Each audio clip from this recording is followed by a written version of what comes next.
লক্ষ্মী ঝাঁপি সিরিয়ালে আজকের পর্বে আপনারা দেখতে পাবেন যে ঝাঁপির দোকানটা কেউ একজন ফেরত দিয়েছে, আর সেটা ও জানার জন্যে একটা সিসিটিভি ক্যামেরা আছে একটা দোকানে লাগানো। সে দোকানে গিয়ে শাটারে বাড়ি দেয়, আর সেখানে কাসায় ঝাঁপির সঙ্গে যায় দীপ, ইনকা সবাই আছে। ঝাঁপি তখন বলে, কই গো, দোকানটা তো খুলছে না। তখন কাসাই বলে, দাঁড়া, আমি ওকে দোকানটা খুলতে বাধ্য করবো বলে জোরে জোরে হরাম ধরাম করে।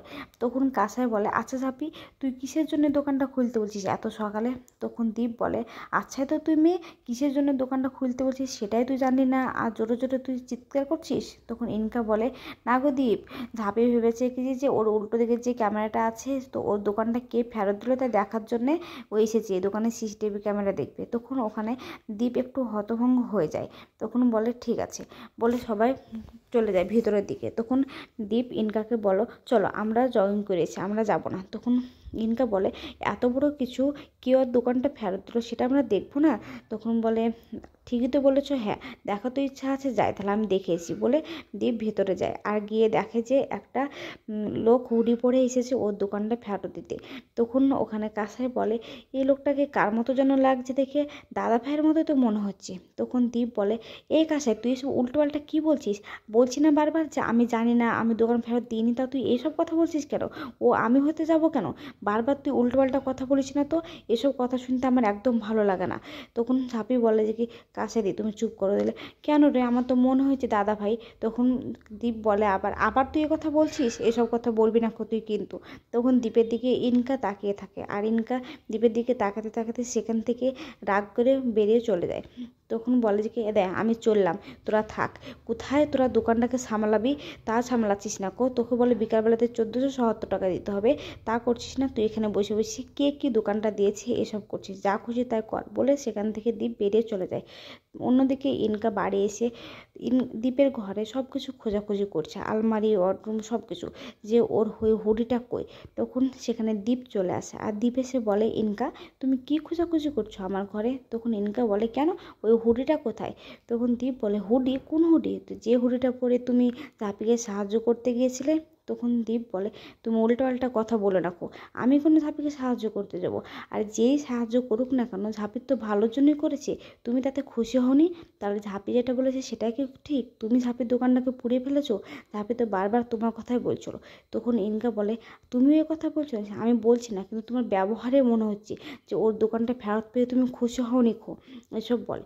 আর যদি দোকানটা কেউ ফেরত দেয় তাহলে তোমার কী যায় আসে? তখন বলে, না, অন্য কেউ ফেরত দিলে আমার কোনো যায় আসে না, কিন্তু দোকানটা যদি তুমি ফেরত দাও, তুমি যদি ওকে হেল্প করো, তাহলে আমার যায় আসে।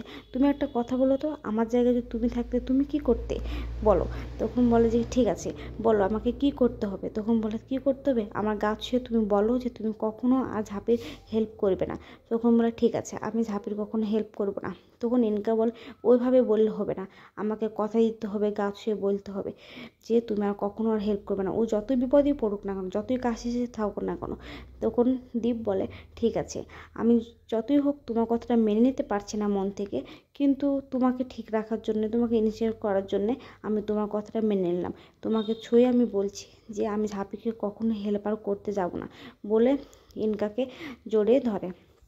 অন্যদিকে ঝাঁপি দোকানের সামনে যায়, আর সেখানে গিয়ে চিৎকার করে করে সবাইকে বলতে থাকে, 60 টাকায় পোলাও মাংস, আপনারা আসুন, লক্ষ্মী ঝাঁপি ফুড কর্নারে এসে আপনারা খেয়ে যান। তখন কেউ আসে না গো। তখন ওর বোন বলে, দিদি আজ তো কেউ আসছে না রে, এখন কি হবে বল দেখি, আর তো বেশি টাইমও নয়, 4টের মধ্যে তোকে যেতে হবে জামপোতা গ্রামে, এসব বলে। তখন ওর বাবাও বলে, হ্যাঁ রে মা, আর তো কেউ আসছেও না। তখন ঝাঁপি বলে, তোমার জামাই ঠিকই বলেছিল যে আজ কেউ যদি না আসে, অফিস ঠিক মতো খুলেনি, আর কয়েকটা অফিস খুলেছে হয়তো, তারা এমন কাজে ব্যস্ত আছে যে ওরা খাওয়ার সময় পর্যন্ত পাবে না, এসব বলে। তখন বলে, ঠিক আছে, ওই দেখো তোমার জামাই আসছে মনে হয়, ওর সঙ্গে একটু কথা বলে আলোচনা করে আসছি। তখন ঝাঁপি দ্বীপের কাছে যায়, আর দ্বীপকে বলে, জানো আর তুমি ঠিকই বলেছিলে, আজ কেউ আসছে না আমার দোকানে খেতে, কোনো খদ্দের আসছে না, আমি এখন কী করবো, একটু সাজেশন বলো না। তখন দ্বীপ কিছু বলতে গেলেই ইনকার দিকে তাকায়, আর তখন দ্বীপ ঝাঁপিকে বলে, তুই ব্যবসা খুলেছিস, আর ব্যবসা করতে গেলে তো একটু হবে, একটু বিপদে পড়বি, তাহলে তোকে তোর কাছে সামলাতে হবে, আমি কেন বলতে যাবো, বলে সেখান থেকে চলে যায়। তখন ঝাঁপি বলে, এটা কি হলো, কেন বললো না আমাকে, আর মনে হলো বলতে চেয়েও বলতে পারলো না, ঠিক আছে এসব ভাবার আমার কোনো সময় নেই, আমাকে এখন লোকজন ডাকতে হবে। অন্যদিকে দীপ অফিসের ভিতরে গিয়ে জানালা দিয়ে তাকিয়ে তাকিয়ে দেখে যে ঝাঁপি ওখানে দাঁড়িয়ে লোক জড়ো করছে, লোককে ডাকছে, কিন্তু কেউ আসছে না।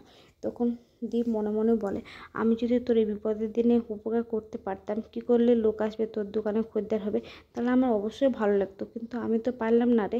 তখন ইনকা ঘরে আসে, আর ইনকা এসে দীপকে বলে, দীপ, তখন দীপ বলে, হ্যাঁ বলো, চলো আমরা লোন যাদের কাছে দিয়েছি তাদের সাথে একটু আলোচনা করে নিই। তখন ইনকা বলে, তুমি কাজ করো, তুমি অফিসে বসে তোমার কাজগুলো সেরে নাও, আমি আর রনিত গিয়ে সব দেখাশোনা করে আসছি। তখন বললো, আচ্ছা ঠিক আছে, তাহলে আমি বাড়ি যাই, বাড়িতে গিয়ে ওখানে কাগজপত্র আছে সবগুলো দেখাশোনা করি, ঠিক আছে। তখন দীপ নিচে আসে, আর এসে দেখে যে একটা মেয়েকে খাবার দিল, মেয়েটাকে বারবার করে বলছে আর 1 প্লেট নেন না, তখন বললো না 1 প্লেটই দেন।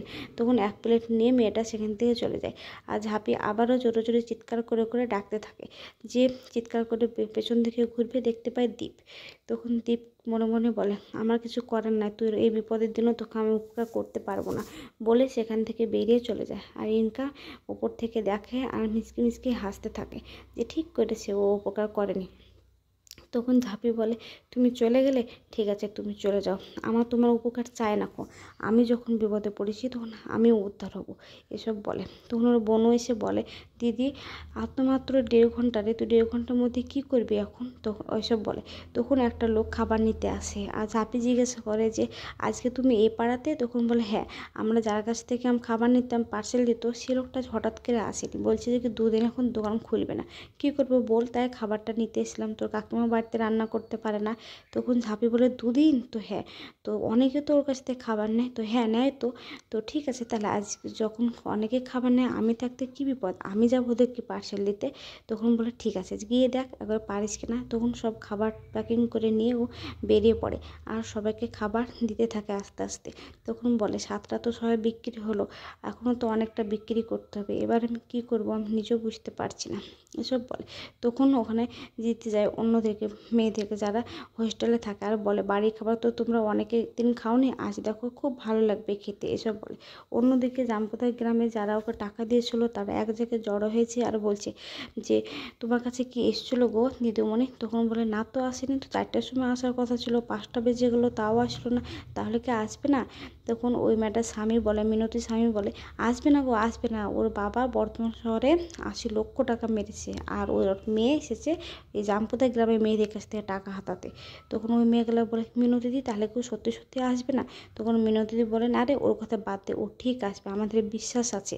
ঠিক তখনই ঝাঁপি মোটরসাইকেল নিয়ে ওখানে দাঁড়ায়, আর একটা মেয়ে এসে বলে, আমাদের ব্যাংক দিদি এসেছে গো।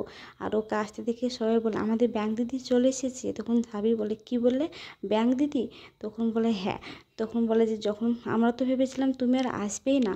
তখন ঝাঁপি বলে, তোমরা যখন আমাকে ব্যাংক দিদি বলে ডেকেছো, তখন তোমাদের বিশ্বাস তো আমাকে রাখতেই হবে, আর না রাখলে আমি কী করে ব্যাংক হয়ে উঠবো, এইসব বলে। তখন বলে, চলো তোমাদের টাকাটা হিসাব করে বুঝিয়ে দিই। তখন একটা মেয়ে বলে, দাঁড়াও আসছি, বলে একটা টেবিলে একটা চেয়ার নিয়ে এসে আর বলে, এতদিন আমরা একটা লোকের জন্য করতাম, আর আজ তোমার জন্য করছি, এসব বলে। আগামী পর্বে দেখতে পাবেন যে রনিত আর ইনকা ওই মিনতির স্বামীকে ফোন করে আর বলে যে 20,000 টাকা দেবো যদি ওই মেয়েটার কাছ থেকে টাকাগুলো ছিনতাই করে নিয়ে নিতে পারো। আর তখন ঝাঁপিকে রাস্তায় ধরে টাকাগুলো নিয়ে নেয়। তখন ঝাঁপি চিৎকার করতে থাকে যে আমার সব কিছু নিয়ে চলে গেলো। আবার সে হুডি পরে সেখানে চলে আসে দীপ আর ঝাঁপিকে বাঁচাতে।